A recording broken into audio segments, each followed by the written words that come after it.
Salut tout le monde, très urgent et très incroyable. Aujourd'hui, vendredi 9 février 2024.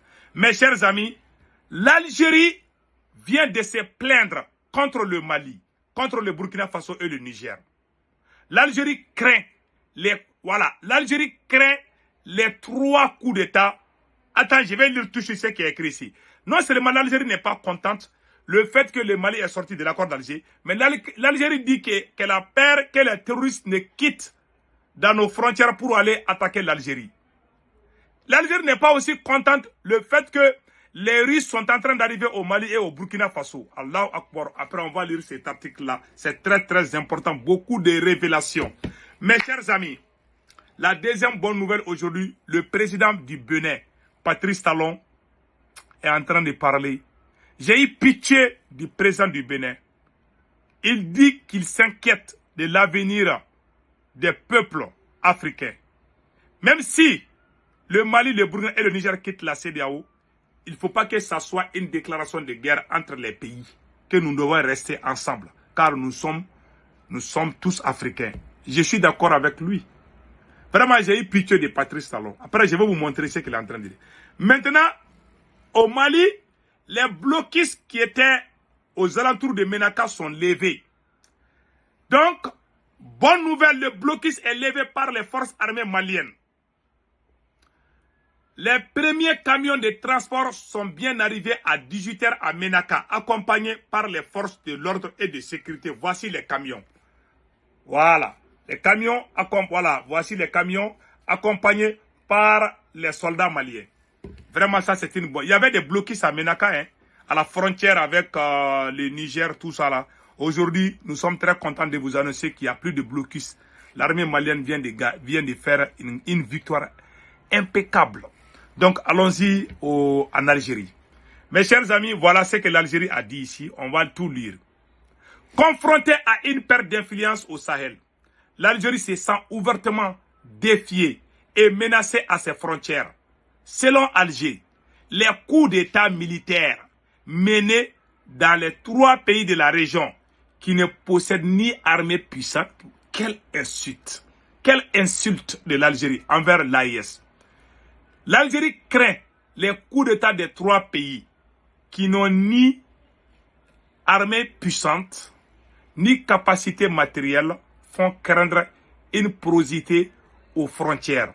L'Algérie craint également les conséquences du retrait du Mali de l'accord d'Alger de paix, signé en 2015. Donc l'Algérie est devenue Dieu maintenant. Donc l'Algérie, peut-être, pourquoi l'Algérie craint les conséquences? Quelles conséquences l'Algérie craint? Et pire encore, l'Algérie n'est pas contente le fait que le Mali a amené les forces russes à sa frontière. Je vais tout lire. Voilà les restes de l'article que je vais lire tout de suite. Ça va vous impressionner, ce que l'Algérie est en train de dire là. Le pouvoir algérien n'est guère rassuré et ne cache plus son malaise face aux changements radicaux qui l'entourent au Sahel. Après la reprise des hostilités à sa frontière, Alger cherche à tout prix à éviter le déclenchement d'une guerre civile au nord du Mali. Qui vous a dit qu'il y aura guerre civile au nord du Mali? C'est-à-dire qu'ils sont en train de faire la publicité de ces voyous qui sont chez eux là-bas. Les petites groupuscules de personnes là. On ne les connaît même pas. On dit qu'il y aura guerre civile. Quelle guerre civile? Entre qui et qui? On a botté les cultes des terroristes. Ils ont tous fui. Ils se cachent tous en Alger. Et vous dites qu'il y a guerre civile. Il faut vraiment nous respecter, quoi. Je ne sais pas si ça vient... Parce que je lis cet article dans un média français. Je ne sais pas si ça vient automatiquement de l'Algérie. L'Algérie craint notamment aussi que ces affrontements engendrent un flux de réfugiés et une possible infiltration de certains éléments terroristes sur son territoire. Donc l'Algérie aussi a peur que les terroristes arrivent sur son territoire.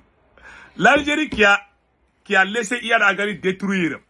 L'Algérie qui a entretenu le chef terroriste Iyad Agali. D'après la France, l'ancien ambassadeur Nicolas Norman a dit que c'est l'Algérie qui est derrière Iyad Agali. Jusqu'à nos jours, l'Algérie n'a pas démenti. C'est cette même Algérie qui dit qu'elle a peur que les terroristes ne s'infiltre dans son territoire. Ça, c'est grave. Donc, eux aussi, ils ont peur que les attaques terroristes. Non, ça fait rire. Donc, maintenant, la présence, voilà. L'Algérie craint, l'Algérie craint que ces affrontements, voilà, des réfugiés. La présence des supplétifs de l'armée malienne parmi les Wagner et les Syriens pro-turcs à sa frontière l'inquiète également au plus haut niveau.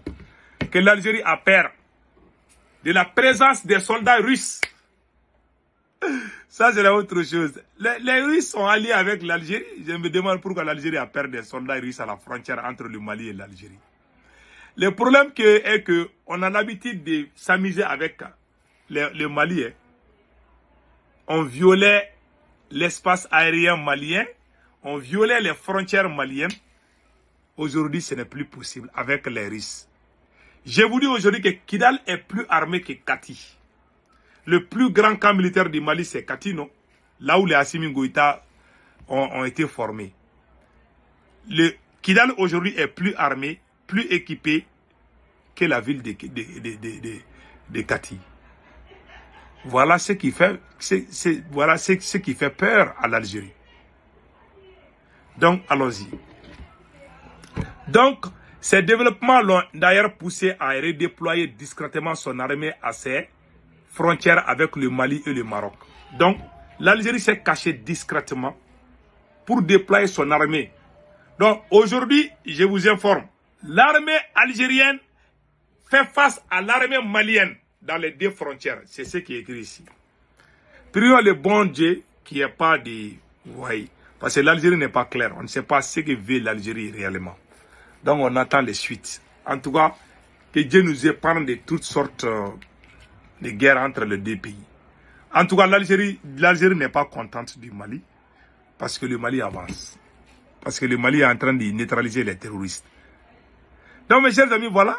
Maintenant, nous allons partir au Bénin. La CEDEAO aujourd'hui est humiliée. Hey! La CEDEAO est humiliée aujourd'hui.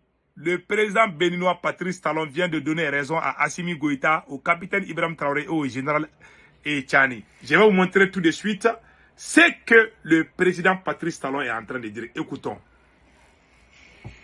Ça, c'est pas normal. Et c'est pour ça que moi, celui à qui j'ai présenté, j'ai dit, ça allait trop loin. Voilà. Nous allons trop loin. Voilà. Que la CEDEAO est allée trop loin. Que la CEDEAO est allée trop loin avec ses sanctions. Écoutons les restes.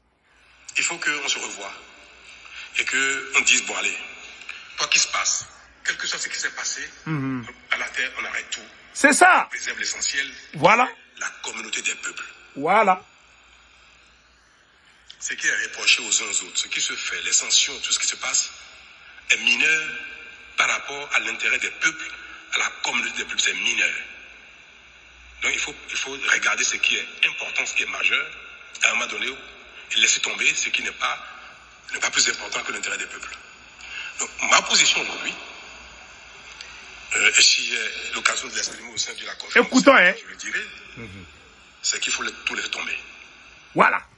Que lui, son opinion est qu'il faut tout laisser tomber et faire la paix avec l'AIS. Laisser tomber les sanctions, tout. Écoutons les restes. Que veulent les Maliens, c'est OK. Que veulent les Burkinabés, c'est OK. Que veulent les Nigériens, c'est OK pour que cette décision de séparer les peuples n'aille pas plus loin que l'intention ou à la déclaration. On peut dire, le dire. Il dit que lui, il demande à la CEDEAO de laisser tomber les sanctions et demander les présidents maliens, burkinabés et nigériens qu'est-ce que nous-mêmes on veut que la CEDEAO va tout accorder. Ah, ça c'est une bonne nouvelle. Donc voilà ce qu'il vient de dire. Maintenant, on l'écoute ici encore. Il dit beaucoup de choses ici. Écoutons. Cette décision, j'ai personnellement téléphoné à l'un d'entre eux. J'ai parlé au téléphone avec un des 3 présidents.